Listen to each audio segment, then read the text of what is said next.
विघ्न विनाशक प्रभु ने विघ्नों से कैसे पार किया. तर हे ज्ञानमार्ग जेव्हा सुरू झाला तर बरेचसे विघ्न आले, बाबांचा प्रवेश व्हायला लागला आणि हे सगळं जे ज्ञान दिलं जायला लागलं पवित्रतेचं, आणि सगळ्याच्या गोष्टी आजपर्यंत कोणी ऐकल्या नव्हत्या, तर त्यामुळे समाजाकडून विरोध पण व्हायला लागला. पण मग बाबांनी जे वेगवेगळ्या प्रकारचे विघ्न आले त्याच्यामधून कसं पार केलं, आणि ब्रह्मबाबा किती पक्के होते, किती निश्चय होता त्यांचा, आणि त्याचा आज आपण परिणाम बघतोय. ब्रह्मबाबांचा निश्चय, त्याचा परिणाम म्हणजे सुरुवातीला इतका विरोध होता की म्हणजे त्यांच्या जागी दुसरा कोणी असतं आणि हे परमात्म्याचं कार्य नसतं तर तिथल्या तिथं ते कार्य संपलं असतं.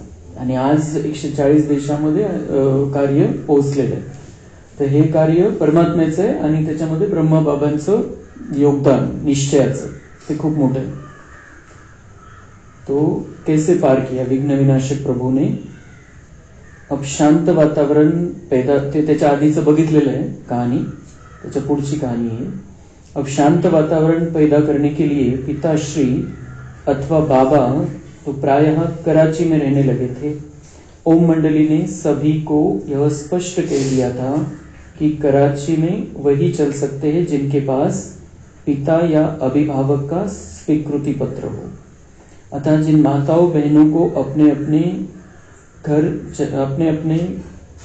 घर वालों से स्वीकृति पत्र मिले हुए थे, अब वे भी कराची में रहने लगी. तर कराचीमध्ये बाबांनी आपलं स्थान बनवलं आणि तिथं परमिशन कोणाला होती, ज्यांना घरच्यांची परमिशन आहे त्यांनाच यायची परमिशन होती. कारण हे सगळं ज्ञान जे आहे हे डायरेक्ट परमात्म्याचं ज्ञान होतं, जे कोणतेही साधू संत गुरूंच्या त्यांच्या त्या बुद्धीच्या पलीकडचं ज्ञान होतं, आणि त्यामुळे समाजाने लवकर त्याला स्वीकारलं नाही. आणि म्हणून मग घरच्यांची परमिशन असेल तरच बाबांकडे कोणी येऊ शकायचं, असं बाबांनी ते केलं होतं त्यावेळेला. अब कराची में ओम बाबा ने सभी के आवास निवास की व्यवस्था कर दी. वहां छावनी में शांत वातावरण में 5 अच्छे अच्छे बंगले ले लिए गए थे. उनमें से एक ओम निवास, दूसरा बेबी भवन, तीसरा बॉयज भवन, चौथा प्रेम भवन और 5वां राधा भवन के नाम से जाना जाता था. हे वेगवेगळ्या प्रकारचे त्यावेळेपासूनच असे सुंदर नाव द्यायची बाबांनी पद्धत सुरू केली. आता मधुबन मध्ये गेल्यानंतर किती सुंदर सुंदर नाव आहे सगळ्या बिल्डिंग, तर ही पद्धत त्यावेळेपासूनच आहे. तर वेगवेगळ्या प्रकारचे बिल्डिंग्स बनवल्या, त्याला वेगवेगळ्या प्रकारचे नावं दिले आणि तिथं सेपरेट व्यवस्था केली सगळ्यांची. बहुत छोटी आयु वाले बच्चों को अलग अलग एक बंगले में लौकिक विद्या के साथ साथ ईश्वरीय ज्ञान भी सरल रीति से दिया जाता था. पुरुषों और स्त्रियों सभी के रहने के लिए अलग अलग प्रबंध किया गया था. आता जसं आहे मधुबन मध्ये ती सिस्टीम स्टार्ट पासूनची. कराची में ओम मंडली का प्रभाव, हे सगळ्या गोष्टी 1936-37च्या. कराची में भी दिनचर्या पहले की तरह ही चलती थी. वैसे ही प्रातः 3-3:30 बजे उठना और वैसे ही शांत समाधि, ज्ञान मुरली आदि आदि का सारा कार्यक्रम चलता था. एक दिन जब बहुत सी कन्याएं आदि बस में जा रही थी तो रास्ते में दुर्घटना हो गई. बस उलट गई. एक को चोट आई. कुछ एक के शरीर से थोड़ा रक्त भी निकला. कुछ लोगों ने यह देखा, परंतु उन्हें इस बात पर आश्चर्य था कि छोटी छोटी कन्याएं भी रो नहीं रही थी. किसी के चेहरे पर भी दुख के चिन्ह नहीं दिखाई देते थे. यदि बस में और कोई होते तो रोने चिल्लाने का वातावरण होता, परंतु यहां तो सभी कह रहे थे मैं तो आत्मा हूं, मैं तो शांती स्वरूप हूं. त्याचा ज्ञानाचा परिणाम लगेच या घटनेमधून दिसायला लागला सगळ्यांना. की रक्त वाहिलं, कोणाला जखमा झाल्या, कोणाला काय झालं, पण कोणीही परेशान नाही झालं, रडत कोणीच नव्हतं. कारण बिलकुल त्यांची स्थिती ती झाली होती की मैं अलग हूं, शरीर अलग है, जे झालेलं ते शरीराला झालेलं है, मैं आत्मा हूं और मैं शांत स्वरूप हूं. तो सभी को अस्पताल ले जाया गया. वहां उनकी मरहम पट्टी हुई. जिन्हें अधिक चोट आई थी उन्हें दाखिल किया गया, परंतु अस्पताल की नर्सें तथा डॉक्टर आदि सभी कन्याओं की मानसिक स्थिति देखकर बहुत आश्चर्यान्वित हुए की इन्हें जरा भी दुःख नाही आहे. ज्ञानाचं म्हणजे त्यावेळेला ते इतकं स्पष्ट ज्ञान नव्हतं, तरी सुद्धा त्या ज्ञानाचा परिणाम इतकं सुंदर सगळ्यांना जाणवला तो, की हे स्थिर आहे, शांत आहे, झालेलं आहे, घटना झालेली आहे, प्रॉब्लेम झालेला आहे, पण तरी सुद्धा हे स्थिर आणि शांत आहे. ते हे ज्ञान आपल्याला असंच स्थिर करत असतं, शांत ठेवत असतं. परिस्थिती येत असते, संकट येत असतं, पण कसं स्थिर राहायचं आणि कसं शांत राहायचं हे आपण शिकत असतो. एक कन्या बाबा को सूचना देने के लिए गई. बाबा ने जब यह सुना तो उनके चेहरे पर चिंता या दुख के चिन्ह नहीं आए. उन्होंने कहा, अच्छा बच्ची, जो भावी थी सो हुई, चलो मैं अस्पताल चलता हूं. तर बाबांनाही त्या गोष्टीचा लोड नाही आला. जेव्हा त्यांना ती घटना समजली तेव्हा त्यांना टेन्शन नाही आलं की असं कसं झालं, आता काय करायचं. त्यांना माहिती बच्चे बाबाचे, तो बघून घे. तो बाबा भी बहुत स्थिर और शांत मन से अस्पताल चले गए. पहले तो बाबा वहां गए जहां दुर्घटना हुई थी, फिर वे अस्पताल पहुंचे. अपनी मुस्कुराहट से, मधुर दृष्टि से, मीठे वचनों से उन्होंने सभी को हर्षित किया. म्हणजे दुःखाचं वातावरण होतं, सगळ्यांना त्रास होत होता आणि बाबांचा चेहरा हर्षित, एकदम हर्षित मुख, गोड दृष्टी दिली सगळ्यांना आणि गोड बोलले सगळ्यांशी, तर ते वातावरण एकदम हलकं झालं अजून पण. कारण मग ह्याच्यामधून काय शिकायचं असतं आपल्याला, की कोणालाही आपण भेटायला गेलो, हॉस्पिटलमध्ये भेटायला गेलो आणि आपल्याला माहिती यांना हे असं झालेलं आहे, तर ते आपण पहिले दुःखी होऊन जातो. आपला दुःखाचा चेहरा घेऊन त्यांच्या समोर जातो, तर त्यांचं दुःख अजून वाढून जातं. तर बाबा आपल्याला हे सगळं त्यांनी करून शिकवलं, सगळं कसं करायचं. तो सगळे टेन्शन त्यांना ज्ञान होतं, त्यामुळे ते स्थिर होते. पण शेवटी बाबा आल्यानंतर ते थोडे इमोशनल झाले असते, कारण त्यांचं सांभाळ करण्याची जिम्मेदारी बाबाची होती. पण बाबा इतके स्थिर, इतके शांत आणि इतकी गोड स्थिती होती त्यांची, की त्यांच्यावरती ते जे पेशंट आहे त्यांच्यावरती असा परिणाम झाला की एकदम त्यांना अजून हलकं वाटायला लागलं. असं आपण जर कोणाला भेटायला गेलो तर लोड घेऊन नाही जायचंय. कोणी आपले किती जवळचे असू द्या, लोड घेऊन नाही, आपण फ्रेश राहिलं पाहिजे, तेव्हा त्यांना ते व्हायब्रेशन जाते. तो बाबा ने देखा कि सभी शांतिपूर्वक, सहनशील और आत्मनिश्चय है. यह समाचार दैनिक पत्रों में भी प्रकाशित हुआ और लोगों में भी इसकी चर्चा थी कि यहाँ छोटे छोटे बच्चे भी आत्मनिश्चय में स्थित है और सहनशील है तथा इनकी धारणा बड़ी ऊंच है. त्यावेळेला ही घटना पेपरमध्ये पण आली की हे कसे स्थिर आणि कसे शांत आहे. मग पुढचा प्रसंग है. एक बार एक अभियोग के सिलसिले में ओम मंडली के व्यवस्थापक समिति की प्रधान ओम राधे जी को न्यायालय में साक्षी के तौर पर बुलाया गया था, क्योंकि माताओं कन्याओं के इस ईश्वरीय ज्ञान यज्ञ की संभाल करने के लिए दिव्य गुणों की मूर्ति ओम राधे ही निमित्त थी. ओम राधे म्हणजे मम्मा. आणि त्यावेळेला कोर्टामध्ये कोणीतरी गेलं होतं की हे काहीतरी वेगळं सांगतात, कारण जे आजपर्यंत ऐकलं नव्हतं, जे शास्त्रामध्ये वर्णन नाहीये, ते मनुष्याने लिहिलेली शास्त्र आणि परमेश्वराने दिलेलं ज्ञान याच्यामध्ये जो फरक होता, त्यामुळे काही जण कोर्टामध्ये पोहोचले होते. तर त्यावेळेला मम्मा मेन होत्या, त्यामुळे त्यांना साक्षीसाठी बोलवलं होतं तिथं. लोगों ने सोचा था कि कोर्ट में ओम राधे जी से उल्टे सुलटे प्रश्न किए जाएंगे और इससे हम इस संस्था को बदनाम करेंगे. तर पहिले काय काय झालेलं आहे, आपण इथं खूप इझी पिरियड मध्ये आलेलो आहे. पहिल्यांनी खूप कष्ट सहन केलेले आणि बाबांनी त्यांना सगळ्यामधून बाहेर काढलेलं आहे. तो मग लोकांना वाटलं की ही संस्था बदनाम होऊन जाईल, आता यांना उलटे सुलटे प्रश्न विचारतील, यांना उत्तर देता येणार नाही. परंतु हुआ इसके विपरीत ही. जे लोकांनी विचार केला होता त्याच्या बिलकुल उलट झालं, कारण ही संस्था कोणी मनुष्याची नाहीये, परमेश्वर सगळं बघत होता आणि मम्मा बाबांचा निश्चय. उस समय न्यायालय के विचित्र दृश्य और उसमें मैजिस्ट्रेट से हुए प्रश्न उत्तर का उल्लेख ब्रह्मा कुमारी प्रकाशमणि जी, जो कि ब्रह्मा कुमारी ईश्वरीय विश्वविद्यालय की मुख्य प्रशासिका थी, उन्होंने इस प्रकार किया. प्रकाशमणि दादींनी त्याचं वर्णन केलेलं कोर्टामध्ये काय झालं होतं त्यावेळेला. कोर्ट में क्या हुआ था, कोर्ट में कौतुक मम्मा का. कसं झालं होतं तो प्रसंग. ओम राधे जी के साथ हम अन्य 5 बहनों को भी न्यायालय में जाने के लिए प्रवेश पत्र मिला था. त्यांना बोलवलं होतं, पण 5 दादी त्यांच्या सोबत गेल्या होत्या न्यायालयामध्ये. हम कराची से हैदराबाद उस न्यायालय में आई थी. कोर्ट का कमरा लोगों से भरा हुआ था. उनमें काफी संख्या में मुसलमान लोग भी थे. वहां पुलिस के इंस्पेक्टर आदि भी मौजूद थे. जब हमारी कार कोर्ट के बाहर आकर रुकी थी तो वहां भी भीड़ को काबू में रखने के लिए काफी पुलिस का प्रबंध था. ओम राधे जी के साथ हम 5 ईश्वरीय बहनों ने कोर्ट के कमरे में जब प्रवेश किया था तो सभी लोग उत्साहपूर्वक हमारी ओर देख रहे थे. कारण सफेद साडीमध्ये आणि ते रूप एक वेगळंच होतं, त्यामुळे सगळ्यांच्या नजरा यांच्याकडे होत्या. ऐसा लगता था कि जैसे कि आज सारा शहर यहाँ इकट्ठा हो गया. सगळ्या प्रकारचे लोक तिथे होते. हम लोग बिल्कुल निर्भय अवस्था में थी, क्योंकि हमें यह ज्ञान मिला हुआ था कि संसार जीत हार का खेल है. या सगळ्या गोष्टीमधून आपण शिकायचं. ही कहाणी नाहीये, हे आपल्यासाठी प्रत्येक गोष्टीमध्ये आपल्यासाठी शिकवण. तर कशी स्थिती होती, जसं काही लोक विरुद्ध होते, इतकं सगळं शहर जमलेलं होतं तिथं. आणि यांची स्थिती काय होती, ये संसार हार जीत का खेल है, जो होगा देखा जाएगा. इसमें एक की जीत दूसरी की हार तो है ही. कोणाची जीत होणार, कोणाची हार होणार, खेळ चाललेला आहे.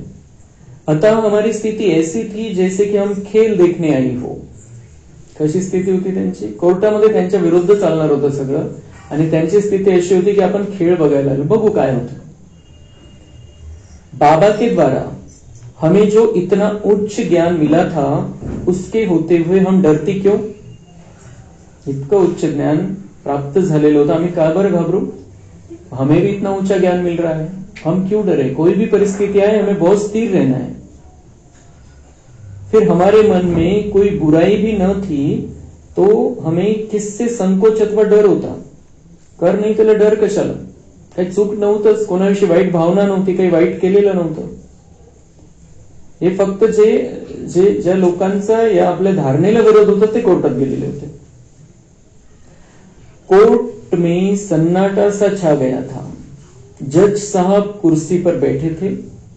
हम 5 बहनों को भी बैठने के लिए उन्होंने कुर्सियां दिलाई. फिर ओम राधे जी को गवाही के कटघरे में आने के लिए कहा गया. साक्ष द्यायला बोलवलं त्यांना, मम्मांना. ओम राधे जी का व्यक्तित्व उस समय एक शक्ती जैसा दिख रहा था. खूप शक्तिशाली स्थितीमध्ये मम्मा होत्या आणि कंटिन्यू ते तशा राहायच्या. श्वेत वस्त्रों में सौम्य स्वभाव वाली वह एक देवी सी प्रतीत हो रही थी, जैसे कहीं आकाश से वहां उतरी हो.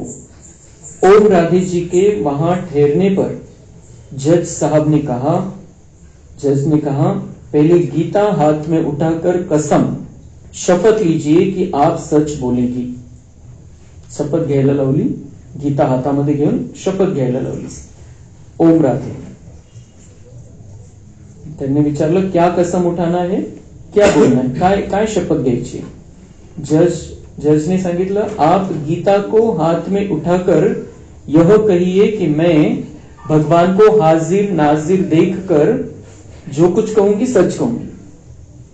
काय शपथ घ्यायला लावली की मैं भगवान को हाजिर नाजिर देखकर जो कहूंगी सच कहूंगी. जे काही म्हणणार, जे काही साक्ष देणार ती सत्य देणार, परमेश्वराला इथं उपस्थित बघून, अशी जजनी शपथ घ्यायला लावली. तो ओम राधेचं काय म्हणणं होतं, जज साहब मैं इन आंखों से तो आपको ही हाजिर नाजिर देख रही हूं. तुम्ही माझ्या समोर आहे, परमेश्वर तर नाहीये माझ्या समोर. भगवान को तो इन नेत्रों से नहीं देख सकती हूं. तब भला मैं यह झूठ कसम कैसे लूं कि मैं भगवान को हाजिर नाजिर देखती हूं.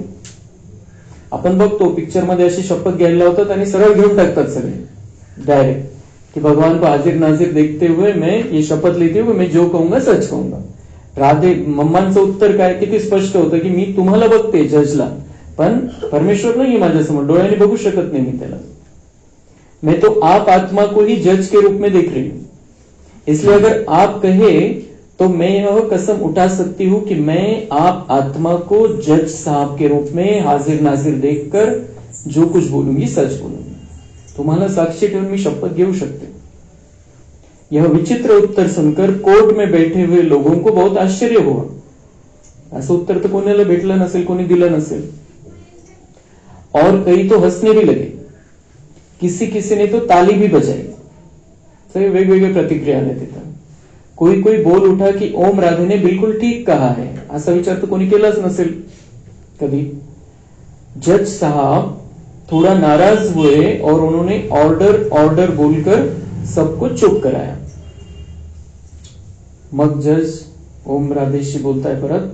ओम राधे जी की ओर देखते हुए, मैं कोई भगवान थोड़ी हूं कि आप मेरी कसम उठाएगी. भगवान के नाम पर कसम उठाना यह इस कोर्ट का नियम अथवा विधान है. हम इस विधान को तोड़ नहीं सकते. तर जज काय बोलणार दुसरं, की आमचा नियम आहे असा, असं म्हणायचं असतं फक्त. परमेश्वर आहे की नाही आम्हाला काही घेणं नाही, पण हा नियम बनलेला आहे, तुम्हाला असा नियमाने शपथ घ्यावी लागेल. मम्मांनी नम्रतापूर्वक उत्तर दिलं. बाहेर थांबते का तू?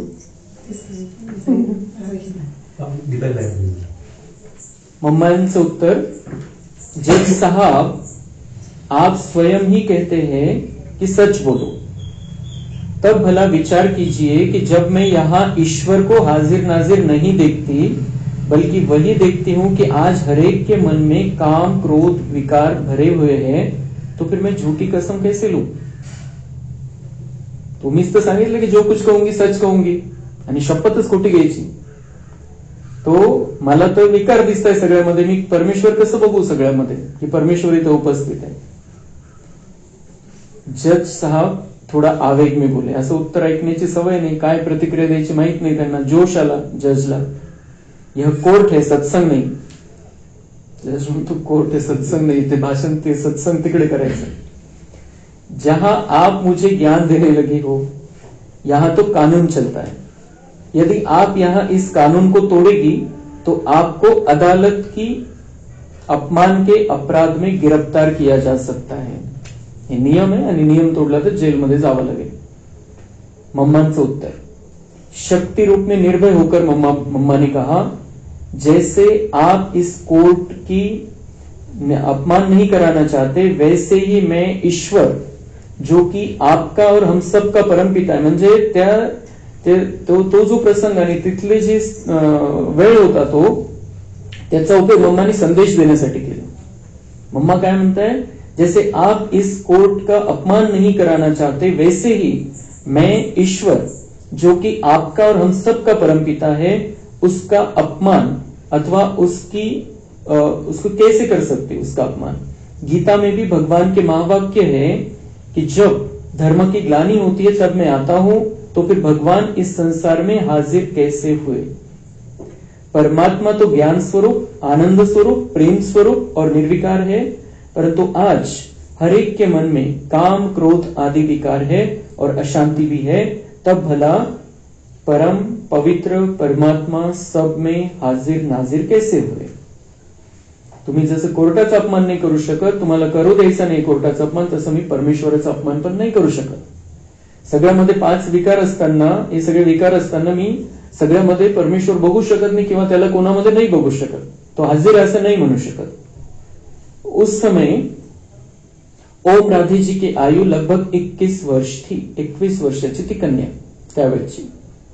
निर्भीक अवस्था में उनके मुख से ऐसे विवेक संगत उत्तर सुनकर लोग दांतों तले अंगुलियां दबाने लगे. आश्चर्याचा धक्का बसला त्यांना की इतकं स्पष्ट, इतकं जोरदार उत्तर, जजशी इतकं बहस करून उत्तर देणं, आणि ते पण कारणासहित लॉजिकल उत्तर. एंटी ओम मंडली के जो लोग वहां उपस्थित थे, स्वयं उनके मन की भी यह सच्ची बातें स्पर्श करती मालूम होती थी. जे विरोधात होते त्यांना सुद्धा ते ह्या गोष्टी मनाला स्पर्श करत होते की किती योग्य बोलताय. यह किसी ने नहीं सोचा था कि आज ऐसा कौतुक होगा. जे त्यांच्या मनामध्ये कौतुकाचे भाव उमटले जे विरोधात होते, आणि मम्मांची स्थिती इतकी पॉवरफुल आणि ज्ञान इतके शक्तिशाली।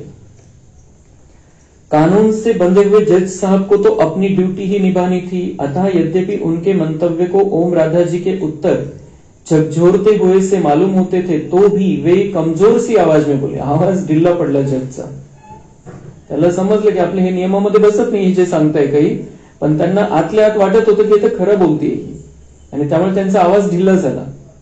कमजोर सी आवाज में बोले, कुछ भी हो कोर्ट के कायदे नियम का तो पालन करना ही होगा। पहिले जो कडकपणा होता तो संपला, तर नरम होऊन जजनी सांगितलं की हा ते ठीक आहे, पण नियमाचं पालन करावं लागेल। तब शक्ति रूपा ओम राधे जी बोली, जज साहब मैं किसी भी हालत में झूठी कसम नहीं उठा सकती। स्पष्ट सांगितलं मम्मी, खोटी शपथ घेणार नाही।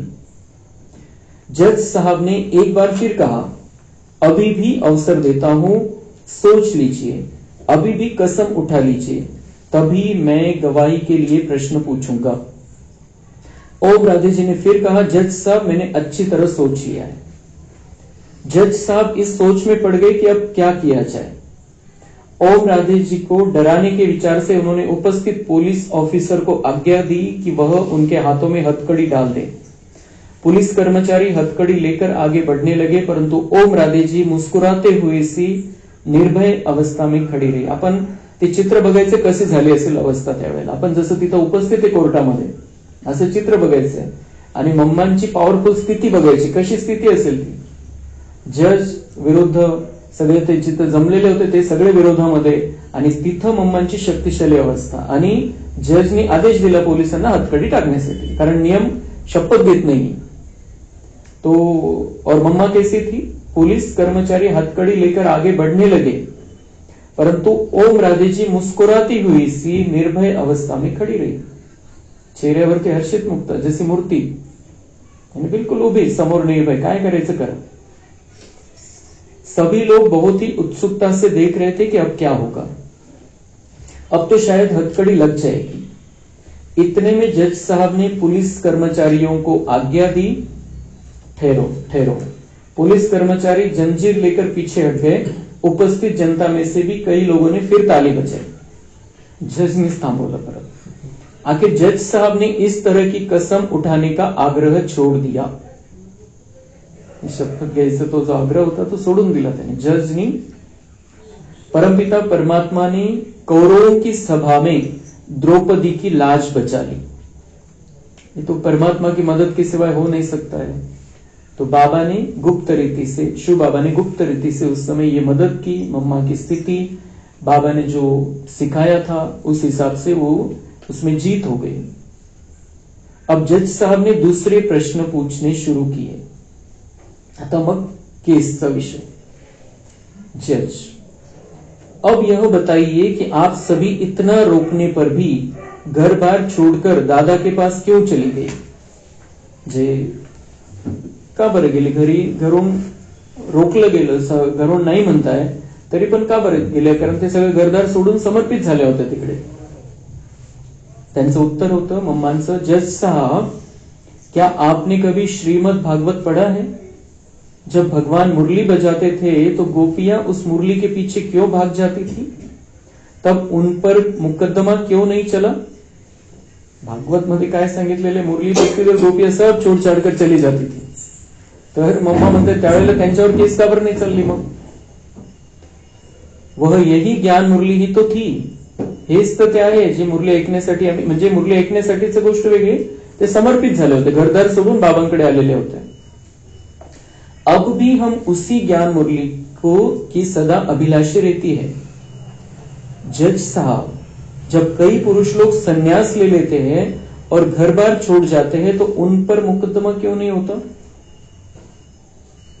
स्पष्ट आणि डायरेक्ट उत्तर आहे की आम्ही घर सोडून गेलो, बाबांचे बनलो, आम्ही निर्णय घेतलेला आमच्या जीवनाचा, आणि काही पुरुष लोक संन्यास घेऊन जातात, त्यांच्यावर थोडी केस होते का बरं संन्यास घेतला, का बरं घर सोडून गेले? त्यांना वैराग्य आले ते गेले, आणि तसं आम्ही आलो इकडे। उनसे यह प्रश्न क्यों नहीं पूछा जाता? भगवान के लिए तो नर और नारी एक समान है। अब उसने हम माताओं को ज्ञान कलश दिया है, अतः जब हम माताओं को पवित्रता और ईश्वरीय ज्ञान का चांस मिला है, जब हम माताएं ज्ञान और पवित्रता का जीवन प्राप्त करने के लिए ईश्वरीय सत्संग में जाती है, तो हमसे यह प्रश्न क्यों पूछा जाता है? आम्ही ज्ञान आणि पवित्रता ते जीवन आता प्राप्त करण्यासाठी परमेश्वराकडे जातोय, तर आम्हाला हा प्रश्न का विचारताय? जे संन्यास घेऊन घरातून पळून जातात त्यांना का प्रश्न विचारला जात नाही? समाज का विचारत नाही किंवा त्यांच्यावरती का केस होत नाही? जज साहब, ज्ञानामृत पीने के कार्य में संबंधियों की ओर से जो हमारे मार्ग में रुकावटें पड़ती है तथा वे माताओं पर जो अत्याचार करते हैं, उसी के परिणाम स्वरूप ही ऐसा हुआ है। इस प्रकार जज ने और भी कई प्रश्न किए। उदाहरण के तौर पर एक प्रश्न यह था, भला दादा आप सबकी आंखों में डालने के लिए कौन सा सुरमा या अंजन देते? कोणतं सुरमा आणि अंजन तुमच्या डोळ्यामध्ये टाकता म्हणून तुम्ही मग दुसऱ्यावरती जादू करता? इथं कोणतीही जादू नाहीये, कोणी जादू करू शकत नाही। बाबांची जादू आहे। बाबांची जादू ही आहे की आपण मनुष्यापासून देवता बनून जातो, आपल्यामधले विकार समाप्त होऊन जातात। जजचा प्रश्न काय होता कि तुम्हारे आंखों में कुछ डाला जाता है और उससे तुम जादू करते हो दूसरों पर। तो ओम राधे का उत्तर, जज साहब क्या आपने शास्त्र पढ़े हैं? जज, जी हाँ कुछ पढ़े तो है। ओम राधे, तो आपने पढ़ा होगा कि ईश्वरीय ज्ञान को अंजन भी कहा गया है। जर तुम्ही शास्त्र वाचलेलं तर शास्त्रामध्ये काय म्हटलेलं आहे? ईश्वरीय ज्ञान म्हणजे अंजन आहे, ज्ञानाचं अंजन। हे ज्ञानाचं अंजन आम्ही टाकतो बुद्धीमध्ये। एक पद भी है, ज्ञान अंजन सदगुरु दिया, अज्ञान अंधेर विनाश। अब सदगुरु परमपिता परमात्मा ज्ञान देते हैं तो आत्माओं का अज्ञान अंधेरा मिट जाता है। तो वही ज्ञान अंजन अब हमें परमपिता परमात्मा देते हैं, जो कि हम औरों को भी देते हैं। हे डोळ्यात टाकायचं अंजन किंवा त्याच्याद्वारे काही जादू करायची हे नाही, हे ज्ञानाचं अंजन आहे। आणि या ज्ञानाच्या अंजनामुळे आम्ही अज्ञानाचा अंधकार सगळ्यांचा दूर करतोय, आमचाही दूर होतोय आणि आम्ही सगळ्यांचा पण दूर करतोय। जजचा पुढचा प्रश्न, दादाजी को कितने बच्चे हैं? दादाजी के कितने बच्चे हैं? ओम राधेचं मम्मांचं उत्तर, जज साहब हम दादाजी के शरीर को नहीं देखती है, हमें तो दिव्य चक्षु द्वारा उनके तन में प्रविष्ट हुए परमपिता परमात्मा का अनुभव अथवा दिव्य साक्षात्कार होता है। तेव्हाही देहभान नव्हता, या हा आपला बाबा आहे त्या हिशोबाने नाही, कोणत्याही प्रकारचं देहभान नव्हतं। आपल्यालाही आपणही या फोटोला कसं बघतो की ब्रह्मा बाबा को नहीं देखते, हम उनके शरीर में प्रविष्ट हुए निराकार परमात्मा को देखते हैं। तर तसंच दादी वगैरे त्यांची जी स्थिती होती तिथं, तर ती अशी होती की इनमें परमात्मा है, इनमें परमात्मा का प्रवेश हुआ है, हम उसको देखते, वो हमारा बाबा है। तो आप ही बताइए कि भगवान के कितने बच्चे हैं?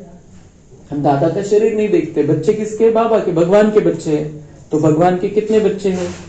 क्या कोई मनुष्य पूरी गिनती कर सकता है? सगळे परमेश्वराची लेकरं आहे दुनियेमध्ये जेवढी तेवढी।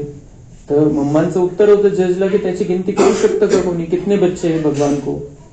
भगवान तो त्रिलोकीनाथ है, सभी उनके बच्चे हैं, केवल हम उनकी बच्चियां या बच्ची नहीं बल्कि आप भी उनके बच्चे हैं। फक्त आम्हीच नाही तर तुम्ही पण त्याचेच बच्चे हैं। तो जज साहब ये सभी उत्तर शांत होकर सुनते रहे और लिखते रहे। ओम राधे जी भी कटघरे से नीचे उतरकर हमारी ओर आई। जनता ने एक बार फिर तालियां बजाई। विभिन्न समाचार पत्रों के रिपोर्टर या संवाददाता भी कोर्ट में बैठे ये प्रश्न उत्तर लिख रहे थे। हम जज से विदाई लेकर चली आई। दूसरे दादी प्रकाशमणी त्यांचा अनुभव लिहित आहे कोर्टामधला। दूसरे दिन प्रातः हमने कराची में लौटकर बाबा को सारा समाचार सुनाया, परंतु बाबा को समाचार पत्रों द्वारा पहले ही सब मालूम हो गया था। वे शांत, साक्षी और निश्चिंत अवस्था में थे। बाबांची स्थिती सदा अचल अडोल। केस झाली त्यावेळेला पण, केसचा दिवस त्यावेळेला पण, आणि केसमध्ये काय झालं ते समजल्यावर पण बाबा सदा अचल अडोल, स्थिर आणि शांत। तर ब्रह्मा बाबांचा जितका निश्चय पक्का होता तितकाच निश्चय आपल्याला आपला पण पक्का करायचा आहे बाबांवरती। शुभावरचा निश्चय आपला जितका पक्का राहील तितका आपण स्थिर राहू, तितका अचल अडोल राहू। तर ब्रह्मा बाबांकडून हे शिकायचं। मम्मांना तयार करून त्यांनी पाठवलं।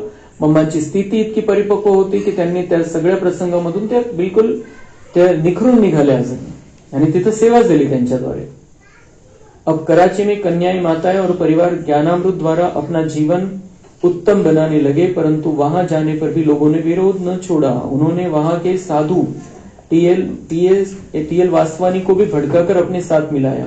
इस वृत्तांत के बारे में ब्रह्मा कुमारी चंद्रमणि जी ने इस प्रकार लिखा है तथा पुढची कहाणी। अच्छा,